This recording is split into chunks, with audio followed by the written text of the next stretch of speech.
જૂનાગઢના કેશોદની જીબી વાછાણી ખાનગી શાળામાં વાલીઓએ હોબાળો મચાવ્યો હતો। શાળામાં વિદ્યાર્થીનીઓને અચાનક ગભરામણ, ચક્કર તેમજ શ્વાસ લેવાની તકલીફ પડતા કેટલીક બાળાઓને હોસ્પિટલે ખસેડવામાં આવી હતી તો કેટલીક બાળાઓને ઘરે મોકલી દેવામાં આવી હતી। જે અંગે બાળાઓએ ઘરે વાત કરતા વાલીઓ શાળાએ પહોંચ્યા હતા। વાલીઓએ આ મામલે યોગ્ય પગલાં લેવા માંગ કરી છે તેમજ પ્રિન્સિપાલે આ અંગે પગલાં લેવાની ખાતરી આપી હતી। હું ભીમાણી મંજુલાબેન બેચરભાઈ જીડી વાછાણીમાં પ્રિન્સિપાલ તરીકે છેલ્લા 18 વર્ષથી ફરજ બજાવું છું। ગયા મંગળવારે હું શાળામાં રજા પર હતી અને એકાએક લાઇટનો ફોલ્ટ ઊભો થતાં લાઇટ ગયેલી હતી અને બીજી બાજુથી વરસાદ પણ ચાલુ હતો। આથી થોડા વિદ્યાર્થીઓને ગભરામણની અસર થઈ, જેના માટેની રજૂઆત થઈ છે।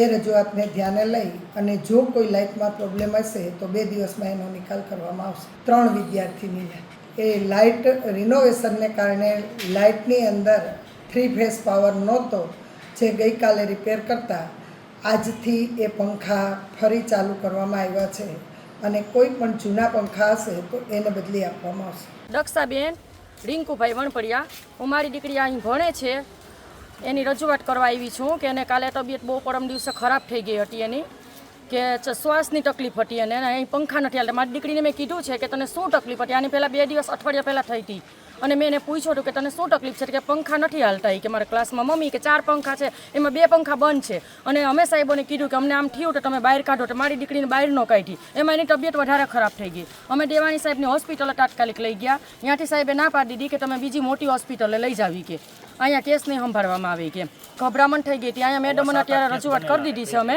તો મેડમે કહી દીધું છે મંજુ મેડમે કે હવે તમારે આ પ્રોબ્લેમ નહીં આવે કેમ। શિક્ષકે કાંઈ નથી કીધું, શિક્ષક ખાલી એટલું કીધું કે આમ વરસાદ હતો ત્યારે એ લોકો એમ કીધું પણ વરસાદ ત્યાં નહોતો, લાઇટ નહોતી, લાઇટના હિસાબે છોકરીઓને બહાર નહોતી કાઢી એ લોકોએ। છોકરીઓ એમ કીધું ને આ લોકો એમ કહે છે કે તમારી છોકરીઓને પ્રોબ્લેમ છે એ કેમ, તમારી છોકરીઓને તકલીફ છે એ કેમ, છોકરીઓ બીમાર છે, તમારી છોકરીઓને કાંઈક તકલીફ છે એમ સાહેબોનું કહેવાનું એમ આવે છે। તો ડૉક્ટરે અમને કીધું છે કે તમે રિપોર્ટ બતાવી દેજો ત્યાં જઈને, દીકરીઓને કાંઈ પ્રોબ્લેમ નથી, બધાય રિપોર્ટ અમે કમ્પ્લીટ કરાવ્યા છે દીકરીઓના। અને અત્યારે અમે જઈને જોયા છે ને પંખા હાલતા નથી, અત્યારે અમે અહીંયા ઊભા ને તો પણ એટલી ગભરામણ થાય છે। બસ અમારું એટલું જ કે પંખા નવા નખાવી દે કાં તો પછી રિપેર તો એ લોકો કે અમે કરાવ્યા છે પણ એ પંખા હાલતા જ નથી। મંજુ મેડમે કીધું કે પંખા રિપેર કરાવ્યા, અમે ક્લાસમાં જઈને આટો માર્યા પણ પંખા એ લોકોને હાલતા જ નથી। અમારી દીકરીને કાલ સવારે કાંઈ થઈ જાય તો કોણ જવાબદારી લે એની?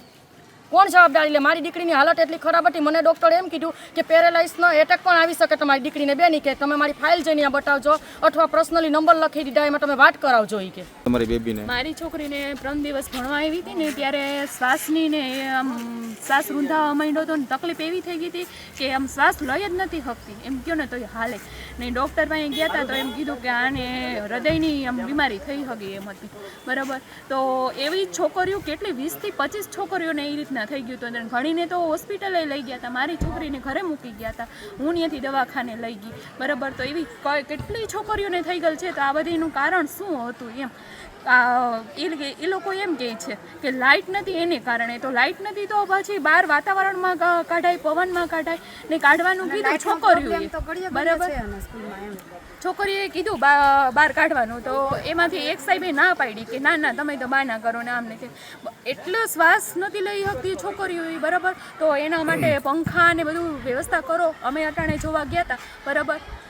તો એક ક્લાસમાં ફૂલ પંખા ક્યાંય હાલતા નથી, ધીમા ધીમા ચાલે, 1-2 તો બંધ છે। તો પંખાની વ્યવસ્થાની સંખ્યા વધારે છે, એક ક્લાસમાં લગભગ 70 છોકરીઓ, એટલે બધાને ઓક્સિજન મળવું ને હવા ઉજાસ મળવી બહુ ઓલું કહેવાય। એટલે જીડીવી વાસાણીમાં મેડમને રજૂઆત કરી છે કે ભાઈ તમે પંખાને સારી રીતે નાખો તો જરાક છોકરીઓને વાંધો ન આવે, આ વારંવાર ન થાય એમ। અમે શિક્ષકો એમ કહે છે કે તમારી છોકરીઓ નબળી છે ને બીમાર છે, તો બધી છોકરીઓ એક હારે ને એક હરખી બીમાર ના હોય, બધી છોકરીઓને એક હરખું પ્રોબ્લેમ ના થાય।